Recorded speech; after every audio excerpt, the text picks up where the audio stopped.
Programming পল্লীতে আপনাকে আবারও স্বাগতম। শুরু করে দিচ্ছি আজকের টিউটোরিয়াল। তো এই টিউটোরিয়াল আমি আপনাদেরকে দেখাবো কীভাবে আমরা মিন.io থেকে ফাইল ডাউনলোড করতে পারি। তো এই হচ্ছে আমাদের মিন.io। তো মিন.ioতে আমরা কিছু ফাইল আপলোড করেছিলাম। এই ফাইলগুলো কীভাবে আমরা ডাউনলোড করতে পারি, রাইট? তো ডাউনলোডগুলো আমরা দেখবো। তো ডাউনলোডগুলো অনেকভাবে করতে পারেন। একদম direct download file, stream file download করতে পারেন, অথবা আপনি চাইলে লিঙ্ক দিয়ে দিতে পারেন। এরকম হতে পারে যে আমার এখানে ফাইল আছে, আমি ডাউনলোড করব না, আমাকে দুইটাই দরকার হয়, ডাউনলোড অথবা আমি অ্যাপ্লিকেশানে, অন্য একটা অ্যাপ্লিকেশানে আমি আমার ইমেজটা শো করব, পিডিএফটা শো করব, তখন তাকে আমাকে লিঙ্ক দিতে হবে। সো আমি দুইটাই করতে পারি, এক হচ্ছে লিঙ্ক দিয়ে দিব, অথবা আমাকে ডাউনলোড করে দিব, ফাইল ডাউনলোড করবো, রাইট?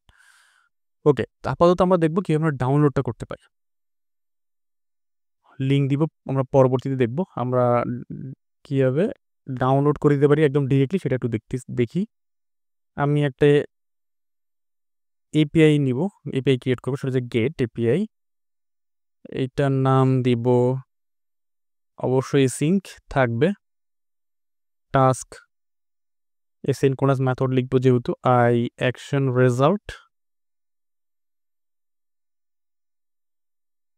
ডাউনলোড। এইখানে ফাইলের নামটা দিব, ফাইলের নাম ট্রাইক্যাচ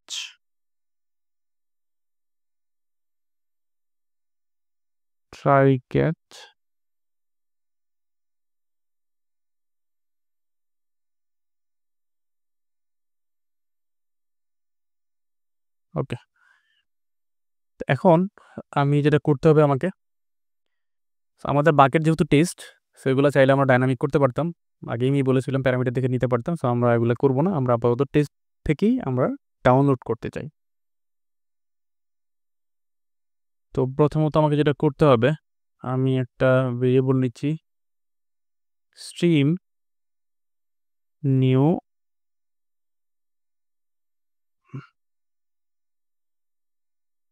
মেমোরি স্ট্রিম, একটা অবজেক্ট নিয়ে নিলাম মেমোরি স্ট্রিম, দেন এ ওয়েট, আমাদের যে মিন.io ক্লায়েন্টে আছে সেই ক্লায়েন্ট, গেট অবজেক্ট এসিঙ্ক, এইখানে নিউ একটা অবজেক্ট দিব, গেট অবজেক্ট arg,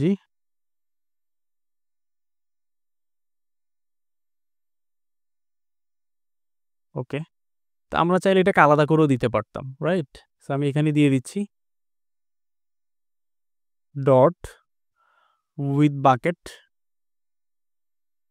আমাকে বাকেটটা দিতে হবে, কোন বাকেট থেকে ডাউনলোড হবে সেটা বলতে হবে আমাকে।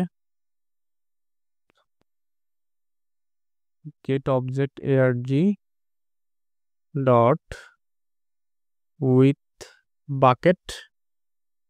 সো বাকেটটা হচ্ছে আমার টেস্ট, আমি নাম দিচ্ছি বাকেটটা হচ্ছে টেস্ট থেকে ডাউনলোড করতে হবে। দেন ফাইলটার নাম কি সেই নামটা দিব, অবজেক্টটা কি, অবজেক্টটা হচ্ছে আমি ফাইলের নামটা দিয়ে দিব, সো সেই ফাইলটা আমাকে ডাউনলোড করে দিবে, এটা হচ্ছে আমার ফাইলের নাম। Then dot with call back stream, যেহেতু আমি স্ট্রিম হিসেবে চাই, স্ট্রিম আকারে সেই ফাইলটা চাই, আমি এখানে কল ব্যাক স্ট্রিম মেথডটাকে কল করব, data stream,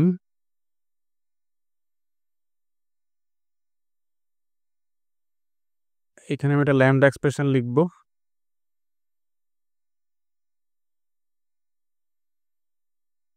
data stream dot copy to, এটা আমি কপি করে কোথায় দিব, আমি যে উপরে যেই স্ট্রিম ভ্যারিয়েবলটা ডিক্লেয়ার করছিলাম সেখানে আমি কপি করে দিয়ে দিব, দ্যাটস ইট, স্ট্রিম। ওকে, নিচে আমার একটা এক্সট্রা ব্রেকেট আছে, এটাকে আমি সরাই দিলাম।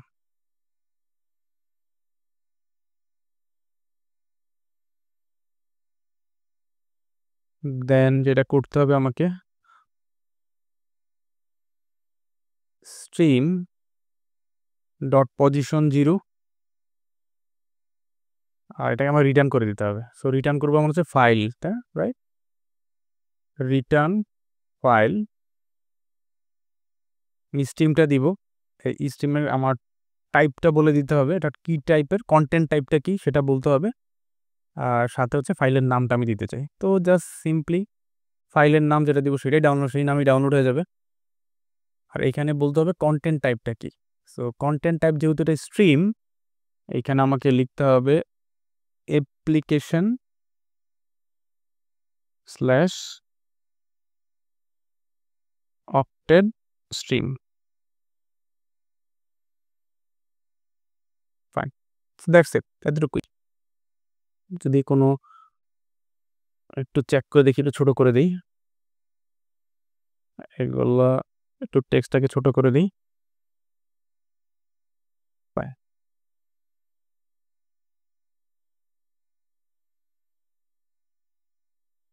একটা ভেরিয়েবল ডিক্লেয়ার করলাম স্ট্রিম, সেখানে আমি আমাদের যেই মিনিউ ক্লায়েন্ট, সেই ক্লায়েন্ট থেকে আমি গেট করতে চাই, আমি কি করতে চাই, আমি কোন বাকেট থেকে গেট করতে চাই সেই বাকেটের নাম দিব, কোন ফাইলটা গেট করতে চাই সেই ফাইলের নামটা দিব।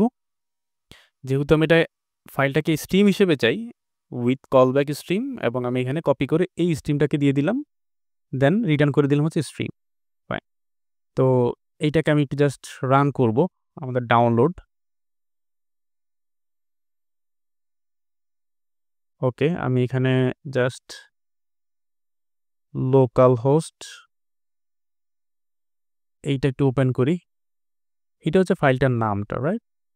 এই নামটাকে আমি জাস্ট কপি করব,